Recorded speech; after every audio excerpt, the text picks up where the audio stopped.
Assalamualaikum warahmatullahi wabarakatuh. Selamat pagi anak-anak. Sebelum kita memulai kelas pada hari ini, sebaiknya kita berdoa menurut agama dan kepercayaan kita masing-masing. Yuk, berdoa dimulai. Halo semua, kita berjumpa lagi dengan Ibu Devta. Bagaimana kabar kalian hari ini? Ibu harap kalian semua baik dan sehat-sehat selalu ya. Nah, pada kesempatan kali ini kita akan membahas pembelajaran tematik tema 6, subtema 1 dan pembelajaran ke-1. Sebelum itu, kita menyanyikan lagu Garuda Pancasila bersama-sama yuk.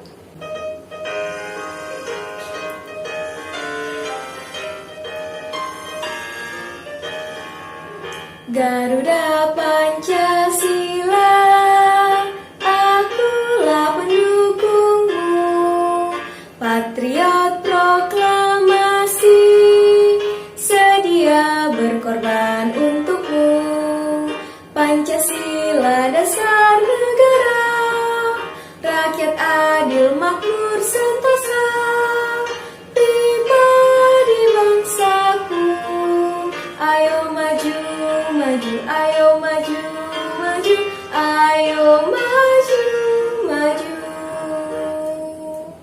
Wah, hebat. Terima kasih karena sudah menyanyikannya dengan penuh semangat. Nah, sekarang kita lanjutkan ke materi yuk.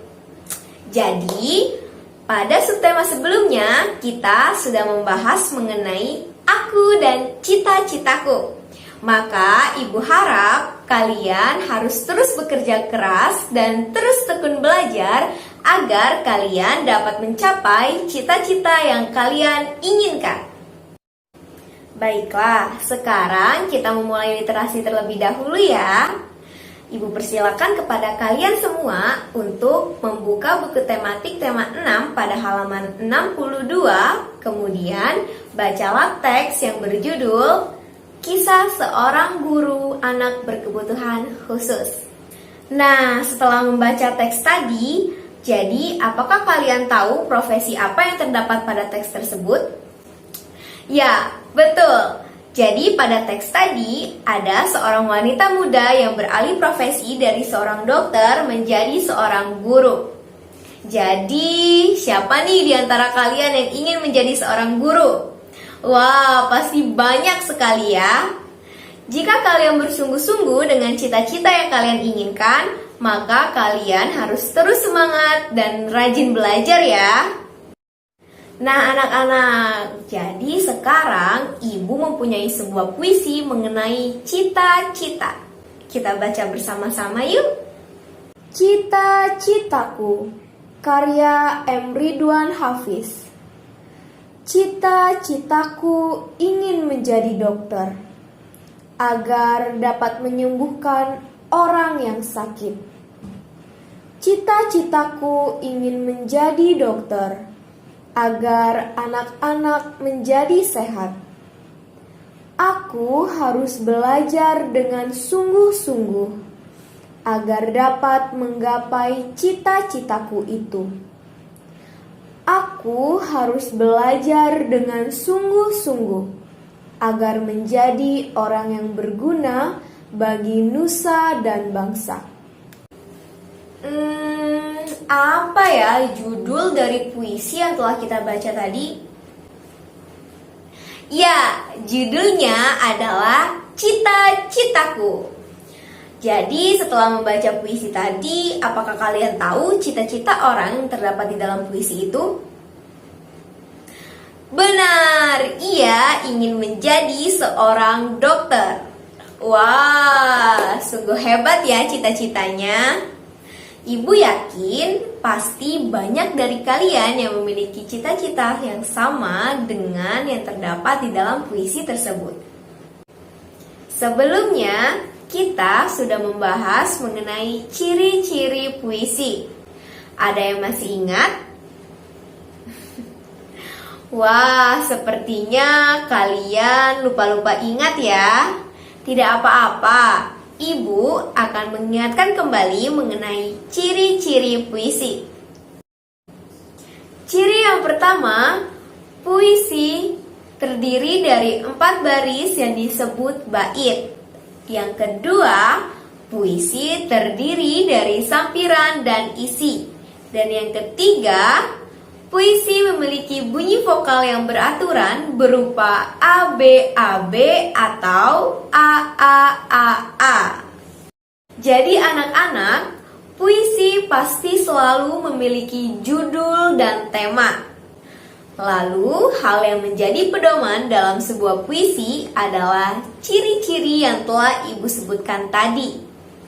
Nah, sekarang Ibu ingin kalian membuat sebuah puisi dengan tema cita-cita. Jangan lupakan ciri-ciri puisinya ya, agar puisi kalian terdengar lebih indah. Buatlah puisi yang sesuai dengan cita-cita yang kalian inginkan. Selanjutnya, mari kita amati gambar pada halaman 66. Ada yang tahu profesi apa yang terdapat pada gambar tersebut? Ya, betul. Profesi yang terdapat pada gambar tersebut adalah dokter hewan.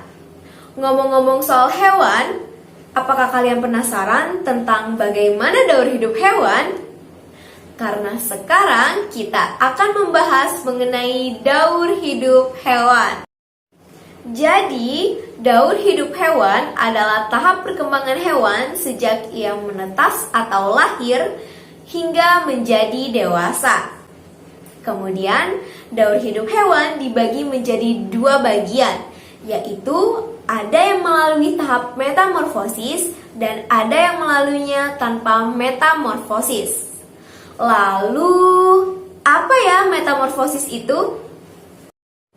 Metamorfosis adalah perubahan bentuk dan fungsi organ selama masa pertumbuhan. Nah, metamorfosis terbagi lagi menjadi 2 bagian anak-anak. Yang pertama, metamorfosis sempurna, dan yang kedua, metamorfosis tidak sempurna.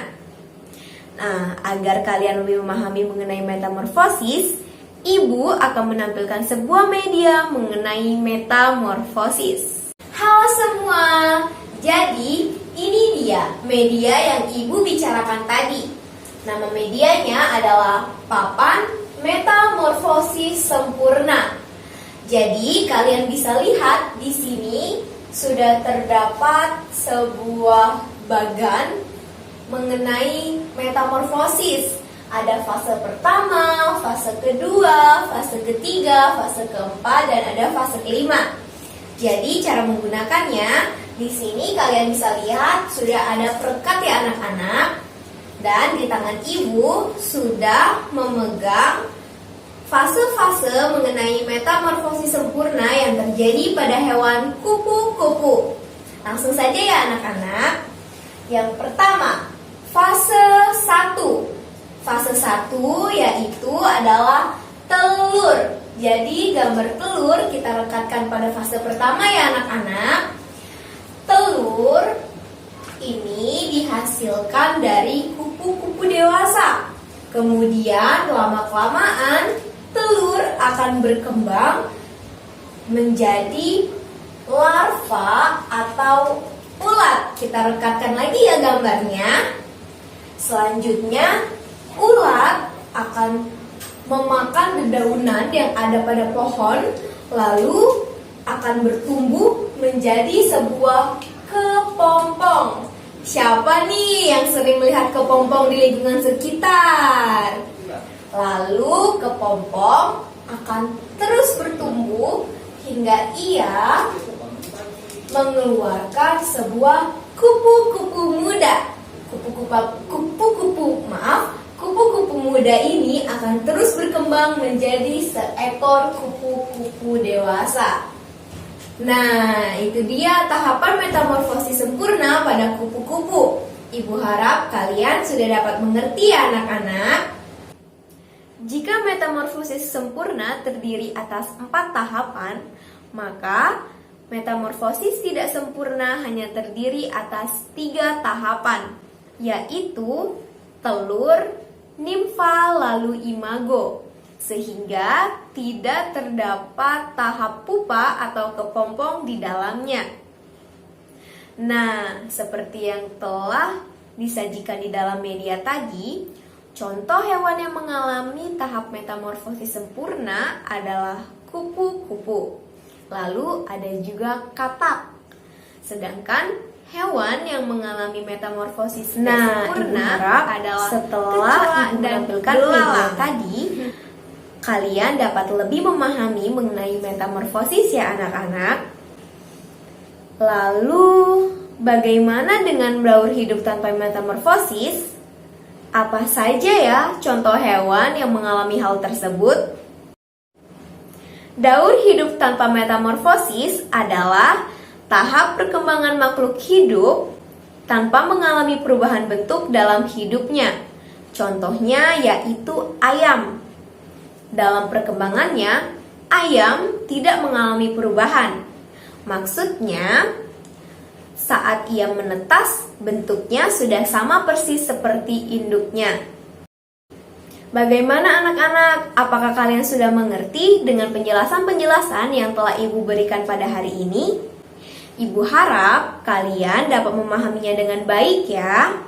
Jadi jangan lupa dengan apa yang telah kita pelajari hari ini ya. Mulai dari memahami makna dan ciri puisi hingga daur hidup hewan. Nah, sebelum mengakhiri kelas pada hari ini, mari kita menyanyikan lagu Bagimu Negeri terlebih dahulu ya.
Terima kasih anak-anak. Untuk menutup kelas kita pada hari ini, marilah kita berdoa menurut agama dan kepercayaan masing-masing. Berdoa dimulai. Baiklah, terima kasih atas waktunya pada hari ini. Untuk segala kesalahan dan kekurangan, Ibu memohon maaf. Sampai jumpa lagi anak-anak. Ibu akhiri. Wassalamualaikum warahmatullahi wabarakatuh.